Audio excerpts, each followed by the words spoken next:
This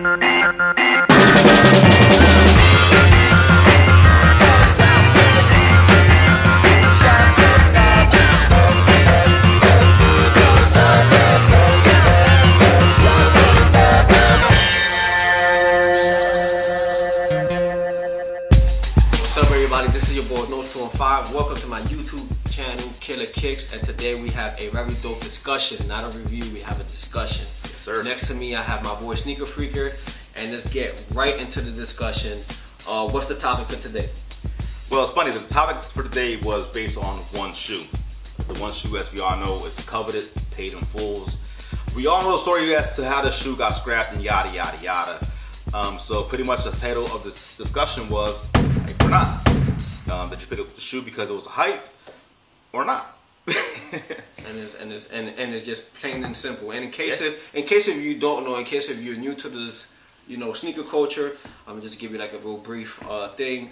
I was reading in a blog that Black Sheep. I didn't know that Black Sheep was actually a skate shop. So I saw a boom box, and that was like the box of the shoe. It was a boom box. That's kind of what started it all. And it said Black Sheep. So we was just like, yo, like what if are they gonna do a tribute to Black Sheep? I said that's amazing. Like we haven't seen anything happen like that in a while since like the Dooms or like the De La Highs or whatever.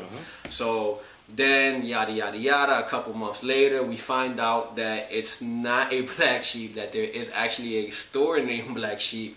And that they were doing a paid in full tribute to Eric and Rakim. We interrupt this broadcast to bring you a special news bulletin from our on-the-spot task force. Thinking of a master plan.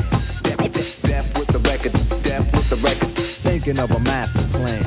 So it's like now they came up, with this concept, and they're called the Gucci Highs, and I hated it because there's already a shoe called the Gucci's. For the SB World. So when I saw it, I was just disgusted. I was like, I hate this shoe. He loved it. He kept on telling me, I like it.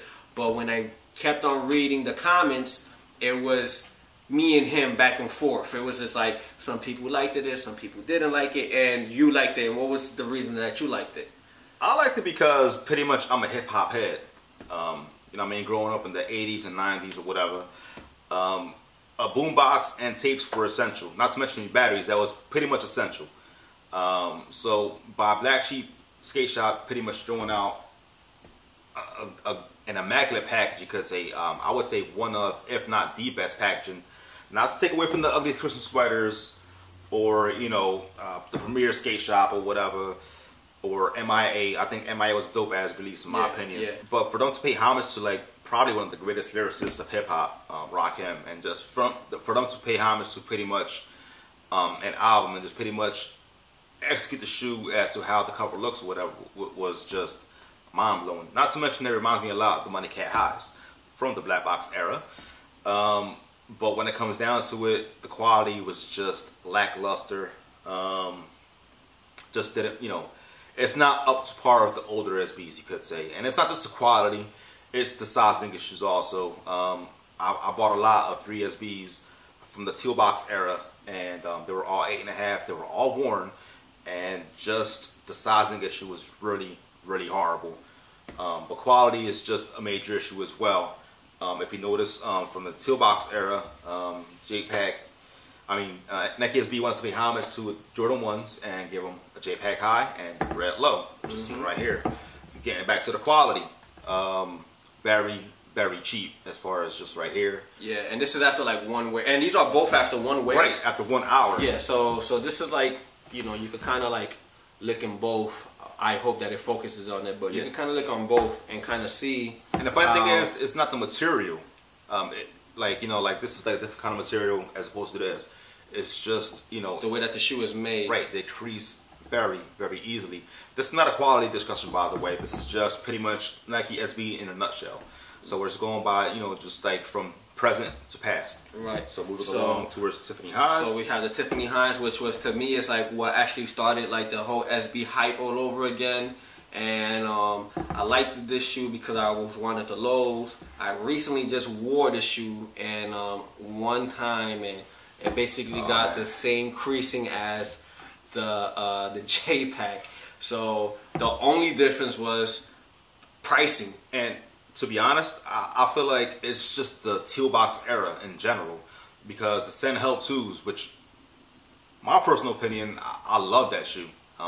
You know, it was a huge fail on Nike's behalf, which is where, you know, SB is being readily available, you know, at Zumiez, at Nike.com. That's what's causing Nike SBs to be overly produced or whatever.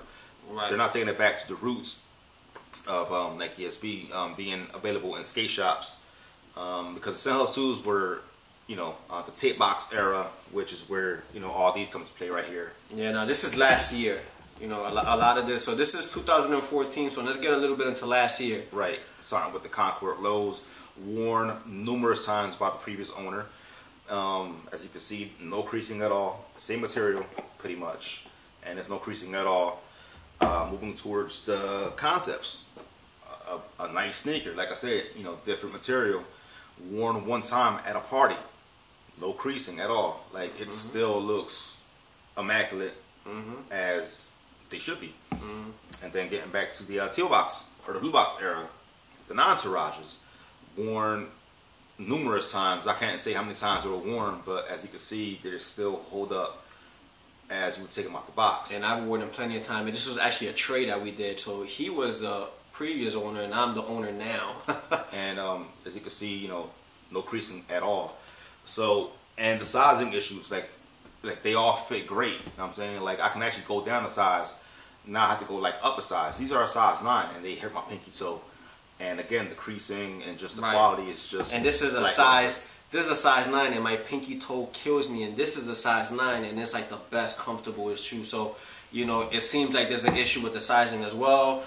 We have here the Tiffany lows, and you know, which is worn like a lot of times. But it's still, I mean, it's creased, right? It is creased, but when you touch the different, you know, of like what this leather is supposed to be to that leather, it's like you can't even compare that. So I mean, now that you bring out the Tiffany highs and lows, you can kind of see the difference in the quality, which raises the question, you know, do we want the older SBs to retro in different forms and silhouettes? In the beginning, I was all for it because I would love a pair of Heinekens for like $102 retail as opposed to $800. I would love a pair of Dooms once again. You know what I mean? But if they're gonna give us this shit quality, then I don't want it. I don't want it. I don't want it. You know, it's just like the Jordan brand. It's falling under the bridge of Jordan brand. You know, quality goes down, prices go up. I understand, you know, inflation and it's supply and demand or whatever, but come on, like Nike SB needs to get it together and really give us what they gave us before and not what they're giving us now. Again, I was all about this shoe. I paid $150. That's a little bit above retail, but that's what the skate shop charged or whatever. Had I paid $300 or above and this would have happened, I would have been a little bit upset. Right. And let's bring up that last shoe. Oh, the Bix. The Bix, and you know, great quality. Great quality. 06 release. Size 8.5 with the insole in, and it fits great as it should fit. And it's still holding up well, and he's not the original owner. I mean, so God knows how many foot has this been on. So on closing, let's just have a discussion and say, you know, let's discuss the quality, and let's discuss if a lot of this stuff is hype or not. If people truly want it because they truly want it, or because now the price went up on eBay and, you know, now it's the shoe to have. So, you know, let's have this discussion. I know a lot of people don't comment, but let's try to make this like a really, you know, great comment video. It's a pleasure having my boy Sneaker Freaker back on the YouTube scene. Yes. And it actually feels real good doing this. So if they want to follow you, how do they follow you? Simple. Twitter, Instagram, or, you know, YouTube or whatever. Mainly Twitter and Instagram. That's pretty much where I'm more active at. At Sneaker Freaker. SN3AK3R _ FR3 AK3R. And final closing. Hype or not? Would you buy it because it's hype, like he said? You know, I remember the blogs and people saying, "Oh, these are hideous, too plain. It looks weak, yada yada." But once they got scrapped, that's when the hype pretty much got built. And that was 2014's Grail. So, let's talk about this. Hype or not, you already know who this is. Your boy knows Suma 5. Please follow me on my Instagram, killer_kicks. And this has been a dope delegation, man. Review. Yeah, definitely. Peace. Salute.